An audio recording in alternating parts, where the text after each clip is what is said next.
समाचार। बिहार विधानसभा चुनाव की तैयारियों के बीच चुनाव आयोग आज विशेष गहन पुनरीक्षण एसआईआर के बाद तैयार की गई नई मतदाता सूची जारी करेगा। ये नई वोटर लिस्ट आयोग की आधिकारिक वेबसाइट पर ऑनलाइन उपलब्ध रहेगी। साथ ही इसकी फिजिकल कॉपी हर जिले के जिला निर्वाचन पदाधिकारी सह जिलाधिकारी के कार्यालय में भी लोगों के लिए रखी जाएगी।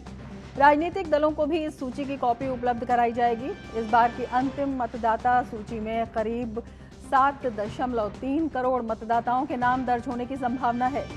इनमें से लगभग 14 लाख नए वोटरों के नाम जोड़े जाने की संभावना है। वहीं इससे पहले इस साल 1 अगस्त को जारी ड्राफ्ट मतदाता सूची में करीब 7.24 करोड़ वोटर शामिल किए गए थे। उस समय गहन जांच और पुनरीक्षण के दौरान 65 लाख नाम मृत, स्थानांतरित या डुप्लीकेट पाए जाने के कारण हटाए गए थे। इस मुद्दे पर विपक्ष ने बिहार समेत देश भर में बड़ा हंगामा मचाया था और चुनाव आयोग पर सवाल उठाए थे। तो बिहार में विधानसभा चुनाव को लेकर चुनाव आयोग की तैयारियां जोरों पर हैं। मुख्य निर्वाचन आयुक्त ज्ञानेश कुमार आज अंतिम मतदाता सूची के प्रकाशन के बाद वीडियो कॉन्फ्रेंसिंग के जरिए बिहार सरकार के शीर्ष अधिकारियों के साथ समीक्षा करेंगे। चुनाव आयोग के दौरे से पहले आज मुख्य निर्वाचन पदाधिकारी विनोद सिंह गुंजियाल सभी जिलों के जिलाधिकारियों और आरक्षी अधीक्षकों के साथ चुनावी समीक्षा करेंगे। इसके बाद बिहार के मुख्य निर्वाचन अधिकारी के साथ चुनाव आयोग की वीडियो कॉन्फ्रेंसिंग प्रस्तावित है। इसके बाद कल बिहार में तैनात सेंट्रल पुलिस फोर्स एवं अन्य केंद्रीय एजेंसियों के अधिकारियों के साथ आयोग की वीडियो कॉन्फ्रेंसिंग निर्धारित है। 4 अक्टूबर को आयोग अपनी पूरी टीम के साथ पटना पहुंच रहा है। सीईसी पहली बैठक राजनीतिक दलों के साथ करेंगे। अपनी 2 दिवसीय दौरे के लिए वो एक दिन पहले 3 अक्टूबर को देर रात पटना पहुंच जाएंगे। पहले दिन वे पहली बैठक राजनीतिक दलों के साथ करने के बाद मुख्य निर्वाचन पदाधिकारी, आईजी, डीआईजी, सभी जिलों के जिलाधिकारी और आरक्षी अधीक्षकों के साथ बैठक करेंगे। दूसरे दिन सभी एजेंसियों के नोडल अधिकारियों के हेड के अलावा मुख्य सचिव और डीजीपी के साथ समीक्षा बैठक करेंगे। इसके बाद आयोग द्वारा प्रेस कॉन्फ्रेंस कर चुनावी समीक्षा की स्थिति की जानकारी पत्रकारों को दी जाएगी।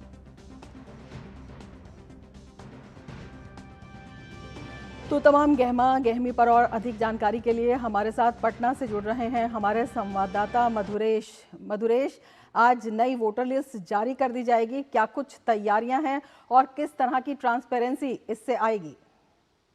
हाँ, देखिए, एसआईआर की जो प्रक्रिया थी वो जून के महीने में शुरू हुई थी और अगस्त में एक ड्राफ्ट जारी किया गया था, जिसके बाद किसी भी तरह की दावा और आपत्ति के लिए चुनाव आयोग ने 1 महीने का वक्त दिया था और उसके बाद जो फाइनल ड्राफ्ट है वो आज जारी किया जाने वाला है और ये एसआईआर के बाद का ये फाइनल ड्राफ्ट होगा, जिसके बेसिस पे आने वाला विधानसभा चुनाव कराया जाएगा। इस पूरे जो एसआईआर की प्रक्रिया थी, इसमें बड़ी संख्या में जो बीएलओस थे उन्होंने घर घर जाकर के लोगों से फॉर्म भरवाया और इस बात की पुष्टि की है कि वो उस घर पे रह रहे हैं कि नहीं रह रहे हैं। एसआईआर से पहले बिहार में 7 करोड़ 90 लाख के आसपास मतदाता थे, जो एसआईआर के बाद 65 लाख लोगों का नाम काटा गया। अब बताया जा रहा है कि जो सूत्रों से अभी तक जानकारी मिली है कि 7 करोड़ 30 लाख के आसपास जो मतदाता होंगे उनका नाम फाइनल लिस्ट में जारी किया जाएगा।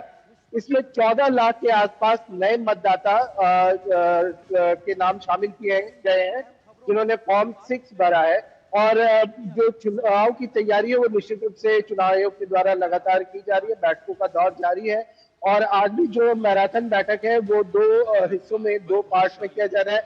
पहली बैठक जो है वो मुख्य चुनाव आयुक्त खुद ले रहे हैं, उसके बाद जो सेकंड बैठक है वो 1:30 बजे से शुरू होगी, जिसमें ज्ञानेश कुमार खुद शामिल होंगे वीडियो कॉन्फ्रेंसिंग के जरिए और इसमें बिहार के 38 जिले के जो जिलाधिकारी हैं, इसके साथ जो पुलिस के पदाधिकारी हैं वो शामिल होंगे। इस दौरान चुनाव की तैयारी को लेकर जो समीक्षा है वो की जाएगी। इसके साथ ही ये भी देखा जाएगा कि किस तरीके से सुरक्षा के इंतजाम किए गए हैं। इसके अलावा बूथ पे किस तरह के इंतजाम करने हैं उसको लेकर के भी जो बैठक है वो एजेंडे को इसमें शामिल किया जाएगा। जी बिल्कुल। मधुरेश, आपसे ये भी जानना चाहेंगे, एक जिस तरह से हम पारदर्शिता की बात कर रहे हैं और जिस तरह से विपक्ष ने भी इसको लेकर पहले हंगामा मचाया था, तो वो हंगामा कहीं ना कहीं जो गैर ज़रूरी दिखाई देता है, क्योंकि मतदाता अपने नाम जो है ऑनलाइन देख सकते हैं और तमाम तरह की जो पारदर्शिता की जो इसमें कदम है वो उठाए गए हैं। हाँ, बिल्कुल। देखिए, जब ये फाइनल ड्राफ्ट जारी किया जाएगा तो सबसे पहले ये जो आयोग की वेबसाइट पे भी जारी किया जाएगा। आयोग में भी इसकी पीडीएफ कॉपी आपको मिल जाएगी। इसके साथ ही सारे जिला अधिकारियों को भी ये पीडीएफ के फॉर्म में दिया जाएगा। इसके साथ ही चुनाव आयोग राजनीतिक पार्टियां जितनी है, जो रजिस्टर्ड पार्टियां हैं, उनको भी ये पीडीएफ के फॉर्म में अवेलेबल कराएगा। अगर इसके बाद भी कोई परेशानी होती है तो चुनाव आयोग ने साफ कहा है कि दरवाजे बंद नहीं हुए हैं।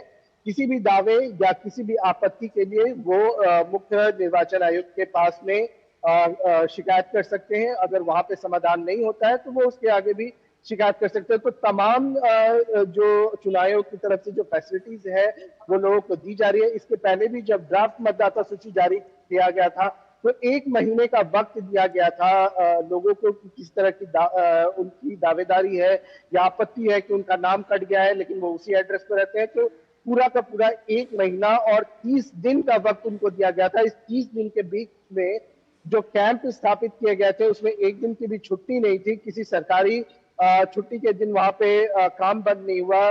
रविवार को भी वहां पे लोग फंक्शनल थे और सुबह 9 बजे से लेकर के शाम को 5 बजे तक जो कैंप लगाए गए थे वहां पर लोग इस तरह की दावा आपत्तियों के निस्तारण के लिए बैठे हुए थे। इसके साथ ही फॉर्म 6 भरने का भी जो काम था वो वहां पे कराया गया था। तो निश्चित रूप से चुनाव आयोग अपनी तरफ से पूरी पारदर्शिता बरत रहा है, हर कदम चेक और रीचेक करके आगे बढ़ा रहा है।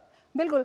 मधुरेश, ये भी आपसे समझना चाहेंगे कि किस तरह की आपत्तियां हैं जो लोग दर्ज करा सकते हैं और जिनका समाधान मिल पाएगा। इसके साथ ही अगर हम लगातार जिस तरह से बात कर रहे हैं, बड़ी संख्या में मतदाता, नए मतदाता जोड़े गए हैं, लेकिन ऐसे भी मतदाता हटाए गए हैं जिनका कोई अस्तित्व नहीं था और जिनके नाम पर बड़ी धांधली जो है होने की संभावना थी।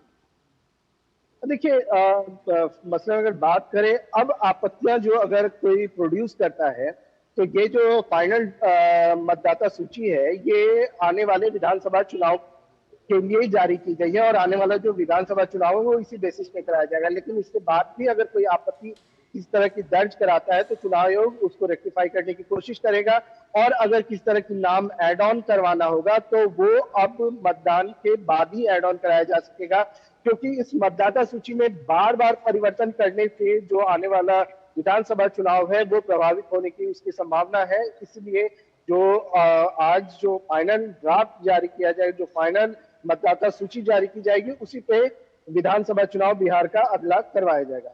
जी मधुरेश, आप नजर बनाए रखिए। फिलहाल शुक्रिया पूरी जानकारी के लिए।